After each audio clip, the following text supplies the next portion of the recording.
देश में चुनाव जब भी होते हैं माहौल समझो बदल सा जाता है। ये चुनाव मौजूदा समय की आबो हवा भी बदल कर रख देते हैं और ये हवा ऐसी होती है कि जिसके पक्ष में चल जाए उसकी तो समझो चांदी ही चांदी।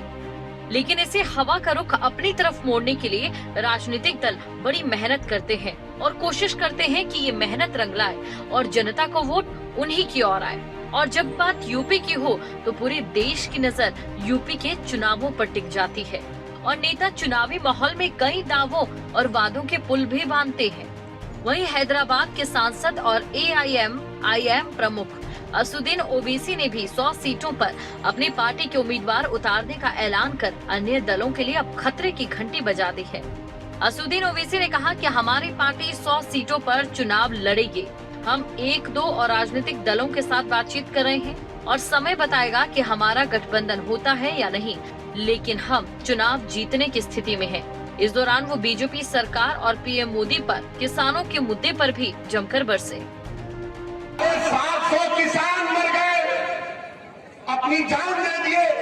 तपस्या तो वो कर रहे थे 1 साल से, जो अपना मैदान नहीं छोड़े, अपनी जमीन को नहीं छोड़े, निजात कर रहे थे। मोदी जी, आपको हमेशा अपने आप को हीरो बनाने का बड़ा शौक है, बड़ा चीज अपने पे ले लेते हैं। मैंने तपस्या में कभी कौन सी तपस्या आपकी? आपको 300 MP के ऊपर गलत काला कानून बना दिए। AIM प्रमुख लगातार यूपी की योगी आदित्यनाथ सरकार पर हमलावर नजर आए और वो मुस्लिम समुदाय के हितों से जुड़े मुद्दे सार्वजनिक मंच पर एक बार फिर उठाते दिखे। किसानों के अलावा बाबरी विध्वंस मुद्दा, नागरिकता संशोधन कानून और लिंचिंग के मुद्दे पर बीजेपी को घेरने की कोशिश करते दिखाई दिए। तौर पर अपने वोट का इस्तेमाल करिए, डरने और घबराने की जरूरत नहीं है। और हम मोदी जी को बताना चाहेंगे, बीजेपी को बताना चाहेंगे कि जिस तरह आपने ये तमाम किसानों के लिए ये 3 कानूनों को, कृषि कानूनों को वापस लिया, हम आपसे बात का डिमांड करते हैं कि CAA कानून को भी वापस लिया जाए। क्या आपको मंजूर है कि CAA का कानून वापस लिया जाए?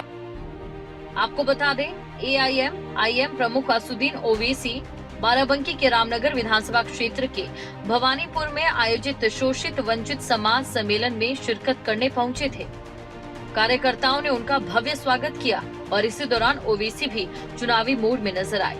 यूपी में इस समय सियासी हलचल तेज है और राजनीतिक दल समीकरण भिड़ाने में मशगूल है। जाहिर है कि आने वाले समय में भी ओवैसी सरकार पर और भी तीखे हमले बोले।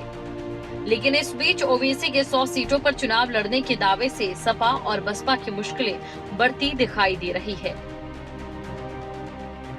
दीपशिखा भारद्वाज, न्यूज डेस्क, खबरें अभी तक।